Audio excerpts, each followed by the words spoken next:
हे guys, जय हिंद। Welcome to the Hindu analysis of Vani academy, जिसका कि मोटो है aim for excellence. Today is 24th of March, Wednesday. चलिए स्टार्ट करते हैं टॉपिक्स। रोज़ की तरह हम जैसे पहले कोट ऑफ द डे करते हैं, उसके बाद इंपॉर्टेंट कुछ न्यूज़ रहती हैं, उसके बाद एक एडिटोरियल डिस्कस करते हैं। कोट ऑफ द डे के अंदर डॉक्टर एपीजे अब्दुल कलाम का कोट है, excellence is a continuous process and not an accident. देखिए, एक्सीलेंस जो है वो आती है, जो सक्सेस आपको मिलता है वो एक दिन का काम नहीं है। अगर हम यूपीएससी एग्ज़ाम की ही बात करें, आपको जब आपने सोचा है कि मैं ये एग्ज़ाम की तैयारी करूंगा, एक वो टाइम है। और जिस दिन आप वो एग्ज़ाम को क्लियर करोगे, एक वो टाइम है। सारा जो टाइम फ्रेम है आपने जिसे प्लान किया है, जो स्ट्रेटजी आपने प्लान की है, और कई बार जो स्ट्रेटजी हम बनाते हैं, ज़रूरी नहीं है कि वही स्ट्रेटजी हम फॉलो करते हैं। कई बार हमें उसे रिफाइन भी करना पड़ता है, क्योंकि जब हम स्टार्ट करते हैं तब हमारी समझ कुछ अलग होती है, और जब हम प्रेपरेशन के दौरान प्रेपरेशन कर रहे हैं तब हमारी समझ कुछ और है। हम थोड़े और इंटेलेक्चुअल बनते हैं और समझ हमारी बढ़ती है। उसके बाद अगर हम बात करें, जब हम उस गोल के नज़दीक होते हैं, तब हमारी कुछ अंडरस्टैंडिंग कुछ और होती है। और एक्सीलेंस जो है ये आती है कंटिन्यूस प्रोसेस से। आपकी अगर हैबिट है कि मैंने रोज़ सुबह जल्दी उठना है और सुबह जल्दी शाम को जल्दी सोना है, तो ये अगर डेली आप इस प्रोसीजर को फॉलो करोगे, और जब आप अपनी ड्यूटी जब आप सर्विस के अंदर होगे, तब भी आप ये वाली जो हैबिट है आपको वहाँ पे भी हेल्प करेगी। अगर आप अपना हर एक छोटा छोटा जो काम है उसे डिसिप्लिन के साथ करते हो, तो आने वाली लाइफ के अंदर भी ये आपको हेल्प करेगा। एक्सीलेंस जो है वो एक दिन का काम नहीं है, या वो जैसे बोला जाता है कि it is not an accident. Excellence आता है कंटिन्यूअस प्रोसेस से। आप लगातार उसी पैटर्न को फॉलो करते रहिए, लगातार उसी चीज़ को फॉलो करते रहिए। आप पूछोगे सर कि अगर हम कुछ गलत तरीके से फॉलो कर रहे हैं, या मतलब कई बार हमारा टारगेट जिस डायरेक्शन में है, या हम सेल्फ स्टडी कर रहे हैं, तो कई बार उस डायरेक्शन से हम भटक के दूसरी साइड की तरफ जाने लगते हैं, तो वो कैसे करें? वो आपको पता चलेगा कि आप उस जो मैप है वो जर्नी का, जैसे हम अपनी एज की देखें, यूपीएससी की जर्नी देखें, जैसे मैं पहले भी बहुत बार बताता हूँ कि जो आपके प्रीवियस ईयर क्वेश्चंस हैं, अब आपने जैसे काफ़ी 80% जो सिलेबस है आपने कर लिया होगा अभी तक। अब आपने क्या करना है, साथ साथ में अगर आपने टेस्ट अभी नहीं शुरू किए, तो आप लगातार उन टेस्ट को कीजिए। लगातार आप जो क्वेश्चंस हैं सॉल्व करके देखिए, टेस्ट सीरीज ज्वाइन कीजिए। जो टेस्ट आप करते हैं उसे डिसिप्लिन के साथ कीजिए, प्रॉपर जो टाइमिंग रहता है उस टाइमिंग के हिसाब से कीजिए। जैसे कि 9:30 बजे आपका एग्ज़ाम स्टार्ट होता है, दूसरा 9:30 से 11, 11:30, और दूसरा एग्ज़ाम जो आई थिंक 1:30 या 2 से स्टार्ट होता है, उस हिसाब से अगर आप करोगे, तो आपको ये भी पता चल जाएगा कि मैं डे के किस टाइम के ऊपर एग्ज़ाम मैंने देना है, और उसके हिसाब से आपको जो आपका डिसिप्लिन है वो भी आप डिसिप्लिन के अंदर आप काम करोगे। तो आपको ये कंटिन्यूअसली काम करना है। और मान लीजिए कि आज आपका इंटरव्यू है, या आज आप सर्विस के अंदर हैं, या आज आप ये सोचिए कि आपको रिजेक्ट कर दिया गया है। कौन सी वजह से आपको रिजेक्ट किया गया है? मान लीजिए आज आप फेल हो, कौन सी वजह है? आप प्रीलिम्स का आपका क्लियर नहीं हुआ, आज मान लीजिए आज आपका प्रीलिम्स है, एग्जाम दिया नहीं क्लियर हुआ। उस दिन को आज का दिन समझिए, क्या क्या कमियां आपके अंदर रह गई हैं। आपसे क्वेश्चन पूछिए कि मेरी कमी कहाँ कहाँ पे है, मैं क्या क्या नहीं कर पा रहा, क्या क्या नहीं कर पा रही। उस हिसाब से आज ही से स्टार्ट करिए कि अगर मैंने ये काम नहीं किया तो मैं एग्जाम क्लियर नहीं कर पाऊंगा। अगर मैंने जो एक दिन की स्ट्रेटजी सोची है मैं वो नहीं कर पाया, तो मैं एग्जाम क्लियर नहीं कर पाऊंगा। उसके बाद अगले फेज की तैयारी कीजिए, अगले दिन की कीजिए, अगले दिन की कीजिए। ये 365 दिन, 400 दिन, 450, 500 दिन की ये जो तैयारी है, यही आपके काम आएगी, और यही सर्विस के अंदर भी आपको एक डिसिप्लिन प्रोवाइड करके देगी। क्या एक जनरल एग्जाम है ये, तो क्या मतलब जो आप छोटी छोटी चीज़ें करते हो, जैसे ज्योग्राफी की बात करें, उसके अंदर स्टेट्स, उनकी Capitals, political map, physical map, और जो फिजिकल फीचर्स रहते हैं उनके बारे में पढ़ते हो, रिवर्स के बारे में पढ़ते हो, प्लेन्स प्लेट्यूज के बारे में पढ़ते हो। ये आपके हर रोज़ काम नहीं आएगा, लेकिन आप जो डेली बैठ के वीडियो सुनते हो, अपनी बुक्स पढ़ते हो, ये हैबिट आपके काम आएगी, ये डिसिप्लिन आपके काम आएगा, जो आपकी सिटिंग है ये आपके काम आएगी। इस वजह से कंटिन्यूसली वर्क करते रहा कीजिए। गोल एक बार सेट कीजिए, उसके बाद गोल के बारे में मत सोचिए, उसके बाद प्रोसेस के बारे में सोचिए। ये आपका गोल है कि हाँ मैंने ये चीज़ अचीव करनी है। टाइम ज़्यादा लग सकता है, कम लग सकता है, क्योंकि किसी की स्ट्रैटेजी आप फॉलो करो, उसकी कंडीशंस कुछ अलग हैं, आपकी कंडीशंस कुछ अलग हैं। आपने क्या करना है कि अपने प्रोसेस के ऊपर ध्यान देना है कि प्रोसेस जो है डेली मैं क्या करूं, किस तरह से करूं। अगर और शाम को अपने आप को इवेलुएट भी कीजिए कि अगर यहाँ पे ये मैंने करना था, ये मेरे से हुआ, ये मेरे से नहीं हुआ। इस तरह से आप काम कीजिए। चलिए स्टार्ट करते हैं इंपॉर्टेंट न्यूज़ से। As cases rise, government gives nod, यानी कि मंजूरी दे दी गई है to inoculate all over 45 from April 1। 45 age से जो ऊपर हैं उनको इनोकुलेट करने की अभी 1 अप्रैल से सरकार के द्वारा, सेंट्रल गवर्नमेंट के द्वारा मंजूरी दे दी गई है। Citizens above the age of 45, irrespective of comorbidities, will be eligible for COVID-19 vaccine from April 1. The government announced on Tuesday. कल ये अनाउंसमेंट हुई। At present, only citizens above 46 and those 45 with comorbidities are allowed to get the vaccination.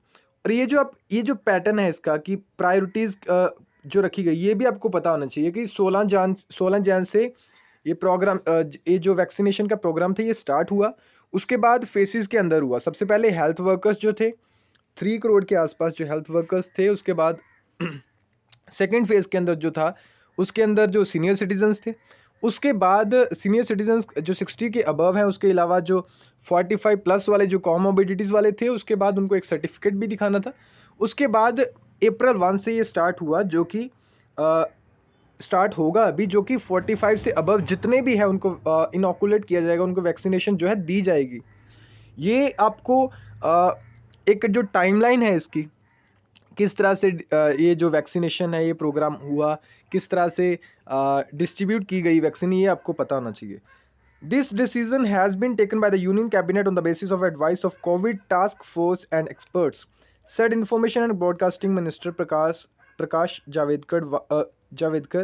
While ये जो आप बाकी जो news है आप पढ़ सकते हो, और नीचे वाला जो इसका पोर्शन है वो मैंने नहीं लिया। आप सिर्फ ये इसका एक हिंट आप ले सकते हो, क्योंकि एग्ज़ाम के अंदर आपको पूरी चीज़ें याद नहीं रखनी होती हैं, पूरी चीज़ें आप नहीं लिख सकते।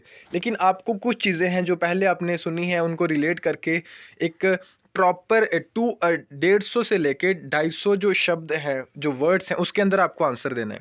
इसलिए आप वर्ड्स जितने, क्योंकि ये न्यूज़ हमने पहले ही बहुत बार डिस्कस किया, वर्ड्स जितने कम होंगे और जितना उन वर्ड्स के अंदर जितना मटेरियल होगा। देखिए, एक शब्द की अगर आप वैल्यू देखें तो एक अगर शब्द बढ़िया आप इस्तेमाल करते हो, अच्छे फ्रेजेस इस्तेमाल करते हो, कहाँ आपको 3 लाइन्स लिखनी पड़ती हैं, उसका अगर आप उसकी जगह 2-3 वर्ड्स इस तरह के यूज़ कर सकते हो, 2-3 फ्रेजेस इस तरह के यूज़ कर सकते हो कि वो 3 लाइन को डिस्क्राइब कर रहे हैं, तो यही बात है कि आप ज़्यादा से ज़्यादा इन्फॉर्मेशन जो है वो छोटे कंटेंट में दे पाओगे, कम वर्ड्स के अंदर ज़्यादा इन्फॉर्मेशन दे पाओगे। इसी तरह आपकी इंटरव्यू भी रहती है। अगर आपसे क्वेश्चन पूछते हैं, आपके इंटरव्यू जो आपके इंटरव्यूअर जो आपसे क्वेश्चन पूछेंगे, बोर्ड जो है वो आपसे क्वेश्चन पूछेगा। जितने भी वहाँ पे पैनलिस्ट होते हैं, जब वो क्वेश्चन पूछते हैं, तो क्या होता है कि कई बार हम उसकी डिटेल में चले जाते हैं। आपको इस तरह से वहाँ पे बिहेव करना है कि आपका जो आंसर है वो लिमिटेड वर्ड्स के अंदर रहे।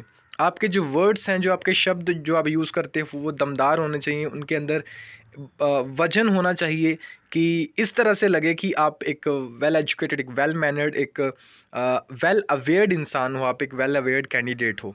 तो आपको इस तरह से वहाँ पे इंटरव्यू के अंदर भी, और उसके अलावा आपको जो आप लिखते हो एग्ज़ाम के अंदर, उसको भी आप तब भी आपको ऐसे ही करना है। नेक्स्ट है 5 पुलिसमैन, और ये जो डेटा पॉइंट है दाहिंदो ने कवर किया है, missed it. How quick is the second wave, जो सेकंड वेव है किस तरह से बढ़ रही है, केसेस किस तरह से बढ़ रहे हैं, अभी आप देख सकते हो इसका ग्राफ। और उसके अलावा केसेस महाराष्ट्र की अकेले बात करें, क्योंकि महाराष्ट्र की ऐसी बात बोली जाती है कि जितने all over the India cases बढ़ रहे हैं, उसमें से हाफ जो कंट्रीब्यूशन है वो महाराष्ट्र स्टेट का ही है। अगर पूरे इंडिया के अंदर टेस्ट की बात की जाए और महाराष्ट्र के साथ कंपेयर करके इसको बताया है किस तरह से वहाँ पे चीज़ें हो रही हैं, उसको रिलेट करके बताया, और इस चीज़ के साथ आप रिलेट कर सकते हो। 5 policeman killed in Chhattisgarh ambush.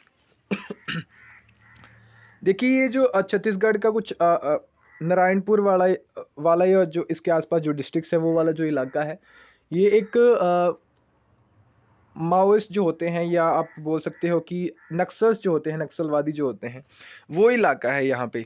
और यहाँ पे आप जो स्टोरी पढ़ सकते हो कि कुछ जो पुलिसमैन हैं वो व्हीकल के अंदर जब आ रहे थे तो वहाँ पे एक लैंड माइन था, बारूद जो था ज़मीन के नीचे लैंड माइन रखा हुआ था। और यहाँ पे जो पुलिसमैन हैं वो काफ़ी पुलिसमैन जो है ज़ख्मी भी हुए, और उसमें से जो 5 पुलिसमैन हैं वो मारे भी गए वहाँ पे। और इस चीज़ को ख़त्म करने के लिए मेंस के अंदर आप क्वेश्चन आ सकता है, जो इंटरनल सिक्योरिटी वाला ये है, इंटरनल सिक्योरिटी वाला जो आपका रहता है, बेसिकली जीएस अगर बात करें तो जीएस 3 के अंदर रहता है सिक्योरिटी के रिलेटेड। जो इंटरनल सिक्योरिटी की अगर बात करें, इंसर्जेंसी की बात करें, मिलिटेंसी की बात करें, तो ये वाले टॉपिक्स जो हैं आप वहाँ पे रिलेट कर सकते हो। अगर सपोज कीजिए कि अगर आपको जैसे कोई क्वेश्चन पूछा जाता है वहाँ पे, और किस तरह से आपको उसका आंसर देना है, या किस तरह से उसको, अगर रीसेंट कोई एग्जांपल है तो किस तरह से वो कोड करना है, ये आप याद रख सकते हो। नारायणपुर ये डिस्ट्रिक्ट है वहाँ पे, और छत्तीसगढ़ का ये इलाका है जहाँ यहाँ पे 13 इंजर्ड हुए हैं, और उसके बाद 5 जो है 5 पुलिसमैन जो है उनकी वहाँ पे डेथ हो गई। और ये आपको पता होना चाहिए। एंड या देख सकते हो, N injured policeman being evacuated from the blast side, यहाँ पे ये जो ब्लास्ट हुआ। और किस तरह से अगर आप उस डिस्ट्रिक्ट के अंदर एसपी हो, या आप उस डिस्ट्रिक्ट के अंदर एक डीएम हो, डिस्ट्रिक्ट मजिस्ट्रेट हो, डेप्यूटी कमिश्नर हो, तो किस तरह से आपको वो चीज़ें हैंडल करनी है, ये आपको तभी पता चलेगा अगर आप इस तरह की केस स्टडीज़ जो हैं वो पढ़ोगे। देखिए, ये जो केस स्टडीज़ होती हैं, आप पूछोगे सर किस तरह की केस स्टडीज़, आप रेगुलर अगर पढ़ रहे हो, अगर वहाँ पे कोई ऑफिशियल है, मान लीजिए वहाँ पे कोई एसपी है, उसने किस तरह से सिचुएशन को टैकल किया, आप जब वो पढ़ोगे तो आपके माइंड के अंदर भी वही आइडियाज़ आएंगे। और जब आप अपने एग्ज़ाम के अंदर लिखोगे, वहाँ पे आंसर्स लिखोगे, तब आपको सोचना नहीं पड़ेगा। क्योंकि कुछ कैंडिडेट्स होते हैं वो न्यूज़पेपर नहीं पढ़ते, सिर्फ मैगजीन्स पढ़ते हैं, करंट अफेयर्स पढ़ते हैं, वो एथिक्स का पेपर जो है इस इतना बढ़िया तरीके से अटैम्प्ट नहीं कर पाएंगे। लेकिन जो बच्चे न्यूज़पेपर पढ़ते हैं, एनालिसिस सुनते हैं, हाँ, एक एक बच्चा है जो एनालिसिस सुनता है, और एक स्टूडेंट है जो एनालिसिस के साथ न्यूज़पेपर खुद भी पढ़ता है, उसकी वोकैबुलरी स्ट्रांग होगी, उसके आंसर्स बेस्ट होंगे, उसके आंसर्स बढ़िया होंगे, क्योंकि उसने उस चीज़ को समझा भी है, पढ़ा भी है, लिखा भी है, तो यही प्रैक्टिस उसके काम आएगी बाद में। तो इस तरह से आपको लिखना है। और जब आप इस तरह की जो स्टडीज़ पढ़ते हो न्यूज़पेपर के अंदर, ये लाइव चीज़ें होती हैं, या आप सॉरी लाइव बोल रहा हूँ, ये मतलब रियलिटी वाली एक तरह से आपके लिए केस स्टडीज़ बन जाती हैं कि आपको किस तरह से तब आपको बिहेव करना है। Prevent use of public funds for campaigns. देखिए, जब इलेक्शन कमीशन जो है वो एक मॉडल कोड ऑफ कंडक्ट जो है वो जब इलेक्शन की अनाउंसमेंट होती है कि हाँ अभी इलेक्शन इस डेट से स्टार्ट होगा, और तब जो है एक कंडक्ट जो है पार्टीज़ के लिए मॉडल कोड ऑफ कंडक्ट जिसे बोलते हैं, वो आपके लिए अब लेके आया जाता है, या इलेक्शन कमीशन जो है वो बताती है कि अब से ये टाइम स्टार्ट, जब जब से ये टाइम स्टार्ट है तब से लेके जब रिजल्ट अनाउंस नहीं होता, तो मॉडल कोड ऑफ कंडक्ट वहाँ पे फॉलो करना पड़ता है पार्टीज़ को। हाँ, बहुत सारी पार्टीज़ इवन कि कोई भी फॉलो नहीं करता वहाँ पे, लेकिन फिर भी अगर कुछ इस तरह से होता है, या बात भी बोली जाती है कि वहाँ पे इसे रिप्रेजेंटेशन ऑफ पीपल्स एक्ट जो 1951 है उसके अंदर इसे इंक्लूड करना चाहिए। तो इस तरह से अगर चीज़ों को लेके चलें, अगर आप मॉडल कोड ऑफ कंडक्ट की वहाँ पे आपको इसके रिलेटेड क्वेश्चंस आते हैं तो वो भी आप लिख सकते हो। यहाँ पे क्या सिचुएशन हुआ कि जो मद्रास का हाई कोर्ट है, said the election commission of India can put guidelines in place to ensure that public funds are not brazenly used by ministers for campaign purposes. देखिए, जो मिनिस्टर्स होते हैं, जो कि अभी जो मेजोरिटी पार्टी होती है स्टेट या फिर यूनियन की अगर हम बात करें, तो वहाँ पे जो मिनिस्टर्स रहते हैं, जिनके पास अथॉरिटी होती है, जो कि एग्जीक्यूटिव्स होते हैं, वो क्या करते हैं कि कई बहुत बार जब कैंपेनिंग करते हैं तो अपने पब्लिक ऑफिस का यूज़ करते हैं, जो उन्हें पर्क्स दिए जाते हैं, या जो फाइनेंसिस उन्हें मिनिस्ट्री के अंदर प्रोवाइड किए जाते हैं एज अ मिनिस्टर, और वो वाला पैसा जो है यूज़ करते हैं उसे कैंपेनिंग के लिए। और यही जो है इसे और सीरियसली लेना चाहिए। और मद्रास हाई कोर्ट ने कहा है कि इलेक्शन कमीशन जो है can put guidelines in place to ensure that public funds are not brazenly used by ministers for campaigning purposes. It is observed that the ECI had sufficient authority to put in place checks and balances, allowing ministers and like to enjoy their official status while preventing them from spending government funds for campaigning or election purposes. बाकी आप ये पढ़ सकते हो, Madras high court है। और Madras high court जैसे अभी तमिलनाडु है तो मद्रास हाई कोर्ट उसका क्यों नाम है। और आपको आपके लिए ये क्वेश्चन है, चलिए आप बताइए कि हमारी कंट्री के अंदर कितने हाई कोर्ट्स हैं टोटल। रिसेंट हाई कोर्ट कौन सा बना है। उसके अलावा एक और क्वेश्चन है आपके लिए, पहले तो ये बताना है कि कितने हाई कोर्ट्स हैं, रिसेंट हाई कोर्ट कौन सा बना है। उसके बाद आपको किसी एक कोर्ट की एग्जांपल देनी है, एक हाई कोर्ट की, जो कि जिसकी ज्यूरिसडिक्शन एक या एक स्टेट से ज़्यादा है, या एक स्टेट से या यूनियन टेरिटरी से ज़्यादा है। क्योंकि हर एक स्टेट के लिए एक हाई कोर्ट का प्रावधान है, लेकिन जब स्टेट्स रीऑर्गेनाइजेशन एक्ट बना उसके अंदर ये भी बताया गया कि एक स्टेट से एक हाई कोर्ट जो है उसकी जुरिस्डिक्शन जो है एक स्टेट से ज़्यादा भी हो सकती है या यूनियन टेरिटरी के अंदर भी हो सकती है। तो ये आपको बताना है कि किसी एक हाई कोर्ट की आप एग्जांपल दीजिए। नेक्स्ट जो है corrective voice. Supreme Court did well to lay down guidelines for the judiciary in dealing with the cases of sexual crime. While recognizing society's deep-rooted patriarchy होता है जो पुरुष प्रधान जो समाज है या उस तरह की जो सोच है, उसे recognize डीप रूटेड यानी कि बहुत नीचे गड़ी हुई है हमारी सोसाइटी के अंदर, हर एक जगह आज देखने को हमें मिल सकती है। While recognizing society's deep-rooted patriarchy and initiating a course correction in the way the judiciary itself views gender rights, the Supreme Court went back to Henrik Ibsen, a playwright known for his feisty women characters who break free of traditions of familial confines and notions of social propriety, setting aside an absurd Rakhi for bail order. Madhya Pradesh high court का जो order था एक राखी for bail, कि अगर राखी बांध दी जाएगी तो आपको बेल मिल जाएगी, ये जो सेक्सुअल ऑफेंडर जो था उसके लिए इसका जो सेटिंग असाइड यानी कि उसको एक तरह से हटा दिया गया। The court issued a set of guidelines on March 18 to be followed by the judiciary। क्या जुडिशरी को क्या चीज़ें फॉलो करनी हैं, ये गाइडलाइंस दी गई। while dealing with sexual crimes against women, the two-member bench of justices A.M. Khanwilkar and S. Ravindra Bhatt used a quote from, उन्होंने quote use किया, देखिए यहाँ पे, Ibsen to say that women cannot be herself। इसके आगे भी है, लेकिन यहाँ पे एक चीज़ देखिए, मैं एक बात आपको बताना चाहता हूँ कि बहुत सारे हमारे देश के जो यूथ हैं, इवन कि हम भी पहले जब हम नहीं उस चीज़ के बारे में समझते तो हमारे में क्या आदत होती है कि हम अपनी जैसे अगर बात करें कि हम अपनी गाड़ियों के ऊपर अगर बुक्स हैं तो उसके ऊपर या अलग अलग चीज़ों के ऊपर हम जो जैसे कल भगत सिंह जो थे राजगुरु सुखदेव उनको एग्जीक्यूट किया गया था उसी दिन 1931 में। और किस तरह से हमें स्कूल्स के अंदर किस तरह से पढ़ाया जाता है, एक अगर टीचर जो है एक वेल एजुकेटेड हो, एक टीचर जो है बचपन के अंदर एक अच्छी जैसे बढ़िया तरीके से हमें गाइड करे कि हम सोचते हैं कई बार कि जब भी भगत सिंह का नाम आता है तो अगर हम हिस्ट्री की बात करें तो जो क्या बोलते हैं कि एक आतंकवाद या टेररिज्म के साथ एक वायलेंस के साथ हमें वो शब्द जोड़ के बताए जाते हैं, क्योंकि हमारी जो हिस्ट्री लिखी गई है ज़्यादातर वो ब्रिटिशर्स के द्वारा ही लिखी गई है जो मॉडर्न हिस्ट्री है।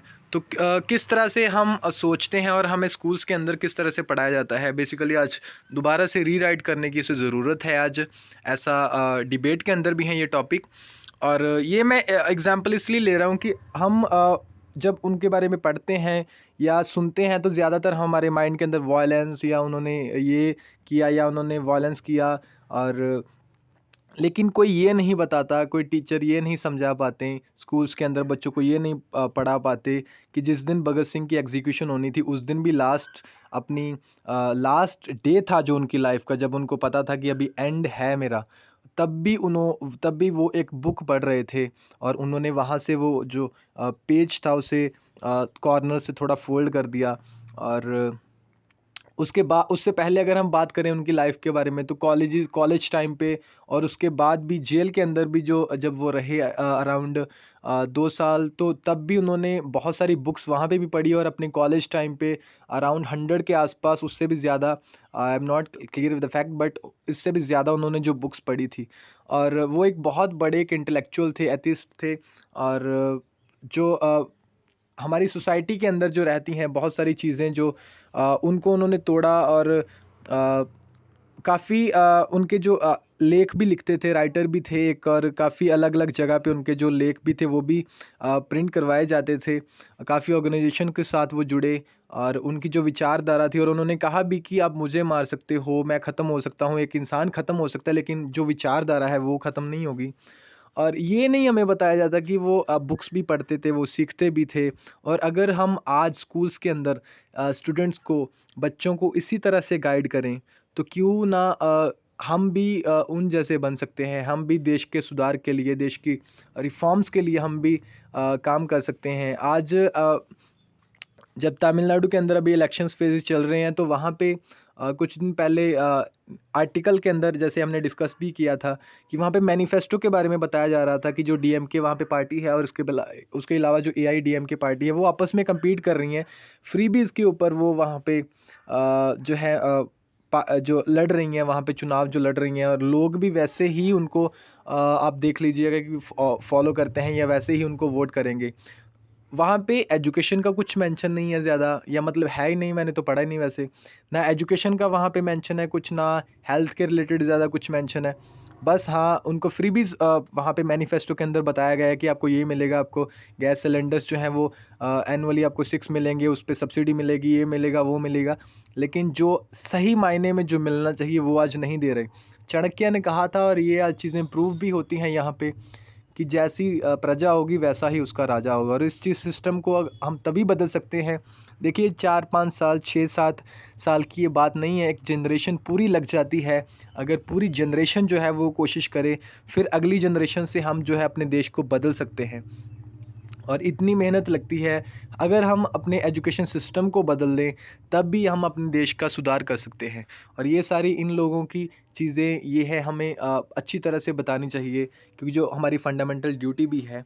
और यहाँ पे मैंने इसलिए एक छोटा सा आपको एक मोटिवेशनल आपको सुझाव दिया, क्योंकि यहाँ पे देखिए, जो जस्टिसेस थे यहाँ पे, justices AM Khanwilkar and S Ravindra Bhat used a quote, देखिए ध्यान से पढ़िए, फ्रॉम इब्सन, एक प्ले राइट है, और इन्होंने इसमें से कोट यूज किया। देखिए, अगर ये जस्टिसेस, इनको किस तरह से पता कि ये इस बुक के अंदर, इस प्ले राइट के अंदर ये कोट है? इन्होंने अक्सर पढ़ा ही होगा तभी ना। सिर्फ जो जजेस होते हैं, सिर्फ वो लॉ बुक्स नहीं पढ़ते, बहुत सारी बुक्स पढ़ते हैं, क्योंकि उनको अलग अलग सोसाइटी के अलग अलग लोगों के साथ उनको क्या कहते हैं कि उनको गाइड करना है, उनको बताना है, उनको जस्टिस प्रोवाइड करना है। तो जस्टिस तो तभी ही प्रोवाइड कर पाएंगे जब उनके वो वेल अवेयर्ड होंगे। वेल अवेयर्ड कैसे होंगे? कि अलग अलग सोसाइटीज़ के बारे में आपको पता होना चाहिए, जितने भी रिलीजन्स हैं, जितनी भी कौमें हैं, उनके बारे में, जितने भी धर्म ग्रंथ हैं उनके बारे में। सिर्फ ये नहीं है कि अगर आप सिख हो, अगर आप हिंदू हो, मुस्लिम हो, तो आप अपने ही रिलीजन की बुक पढ़ सकते हो। आप सीखने के लिए जो रिलीजियस गुरुज थे, जो टीचर्स थे, उन्होंने वैसे तो हर एक टेक्स्ट बुक, जो रिलीजियस टेक्स्ट बुक है, उसके अंदर लगभग कॉमन चीज़ें दी हुई होती हैं। लेकिन अगर आप जिस भी रिलीजन को आप फॉलो करते हो, अगर आप वो बुक पढ़ते हो या आप देखते हो उसके बारे में, अगर आप दूसरी बुक्स भी पढ़ना चाहो, जैसे बहुत सारी अगर आप दूसरी बुक्स भी पढ़ो, तो उससे क्या होगा कि आप उस सोसाइटी के बारे में, क्या उनका कल्चर रहा है, क्या उसकी हिस्ट्री रही है, उसके बारे में आपको पता चलेगा। अगर उस सोसाइटी से कोई आपके सामने आ रहा है, तो क्या आप प्रॉपर जस्टिस नहीं दे पाओगे? आप नहीं समझ पाओगे कि उनकी विचारधाराएं कैसी हैं, वो कैसे सोचते हैं, वो सोसाइटी को कैसे देखते हैं। ये चीज़ें आप तभी समझ पाओगे जब जब आप अपने आप को और सुधारोगे, और सीखोगे आप, और अपने आप को एक्सप्लोर करोगे। इसलिए आपको हमेशा जो है सीखने की तरफ आपका ध्यान होना चाहिए। In an exclusively masculine society with laws framed by men and let it down as a guiding force for all future judicial proclamations. Judiciary's corrective voice जो है is a welcome step in the aftermath of CJI SA Bobde's reported remarks जो उन्होंने दिए during a virtual hearing when he asked an alleged rapist's lawyer, rapist के जो lawyer थे, to find out whether his client would marry the victim. इस चीज़ के बाद supreme court की ये मूव एक बहुत ही बढ़िया वेलकम स्टेप है। He later said he had been misquoted, उन्होंने बताया कि उनको मिसकोट किया गया है यहाँ पे। खानविलकर बट जो है खानविलकर जो बेंच है asked all courts to refrain from imposing marriage और mandate any compromise between a sex offender and his victim. कोई भी वहाँ पे कॉम्प्रोमाइज करवाने की बात ना बोली जाए, ना कही जाए। Powerful men seem to be reiterating misogyny besides carelessly linking sexual crimes to women being alone at night or wearing clothes of their choice. Leaning on the Bangkok Journal guidelines for judges on applying a gender perspective in Southeast Asia, ये आप याद रख सकते हो। The bench listed a host of avoidable stereotypes. कुछ stereotypes हैं जो उन्हें avoid करने चाहिए जस्टिस को और इवन हमें citizens को भी। Women are physically weak. No, this is not correct. Men are the head of the household and must make all decisions related to family. Women should be submissive and obedient. सिर्फ औरत को ही obedient होना है ऐसा कहाँ पे लिखा है? सबमिसिव होनी चाहिए। ये चीज़ें नहीं हैं, ये स्टीरियोटाइप्स हैं जो हमें अवॉइड करने हैं। Women are battling societies ingrained prejudices जो रहते हैं। स्टीरियोटाइप क्या होता है कि हम कई बार पहले सोच के रखते हैं कि इस तरह से होता है, और प्रीजुडाइज क्या होता है कि हमारे जो विचारधाराएं होती हैं कि हाँ जो हम कमेंट्स करते हैं या ये जो स्टीरियोटाइप बेसिकली कमेंट होते हैं, प्रीजुडाइज होती हैं कि जो हमारी पहली जो थिंकिंग होती है, जो हमारी पिछला जो हमारा कल्चर है, क्या हम सोचते हैं उस चीज़ के बारे में, कैसी हमारी सोसाइटी है। And the judgement acknowledges this bitter reality saying gender violence is most often shrouded in a culture of silence, pointing to the entrenched unequal power equations between men and women, including cultural and social norms, financial dependence, poverty, and poverty. It said data may not reflect the actual incidence of violence against women. It is not for the first time the Supreme Court is clamping down against gender stereotyping. Justice D.Y. Chandrachud, Secretary, Ministry of Defense versus Babita Punia, had argued against treating women in the army any differentially from their men counterparts, for they worked as equal citizens की तरह वो काम करते हैं।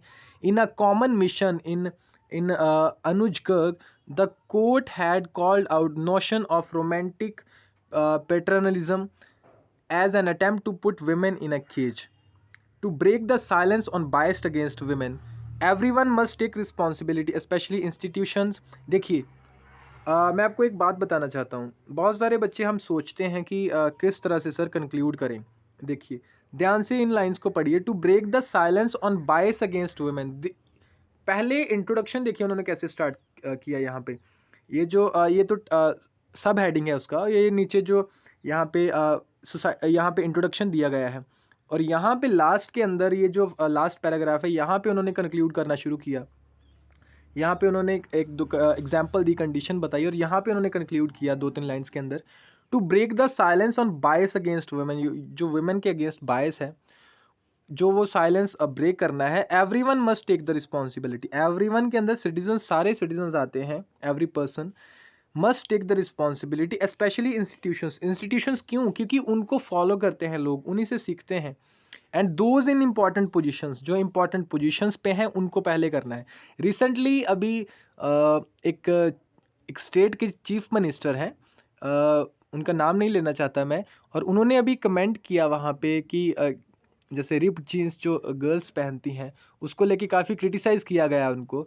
इस तरह से अगर आप इस पोजीशन पे जाके अगर आप इस तरह के कमेंट्स कर रहे हो वहाँ पे, जो इलॉजिकल हैं, इर्रेशनल कमेंट्स जो इस तरह के आप कर रहे हो वहाँ पे, अनइक्वल जो सोसाइटी को बनाते हैं या एक पैट्रियार्कल सोसाइटी को वहाँ पे जो शो करते हैं, इस तरह के अगर आप कमेंट्स करते हो तो फिर आप उस पोजीशन पे कैसे पहुँचे हो? क्योंकि लोग भी जो आपको फॉलो करते हैं, या लोग भी जो आपको वहाँ पे चाणक्य का, फिर मैं वही कोट बताना चाहता हूँ, जैसी प्रजा तथा राजा, यानी कि लोग ही आपको चुनते हैं। और इस तरह से हमें बहुत ध्यान से समझ के अपने जो रिप्रेजेंटेटिव्स हैं उन्हें चुनना है। The court's reiteration on where it needs to stand on women's rights is a move in the right direction because the fight for gender equality is far from over. और ये आज का कार्टून सेक्शन था। Lieutenant governor, CM यहाँ पे भी union territory के अंदर लेजिस्लेचर रहते हैं। आई होप कि ये सारे सेशन आपने देख लिए होंगे। आर्ट एंड कल्चर का, ज्योग्राफी, मॉडर्न हिस्ट्री है। देन सोसाइटी के जो करंट अफेयर्स थे, उसके बाद ये एक वीडियो था छोटा सा आपके समझने के लिए। आई होप कि आप लोगों ने देख लिया होगा। Thank you for watching this session. Subscribe करें इस चैनल को, also press the bell icon. Thank you for watching this session. Have a nice day.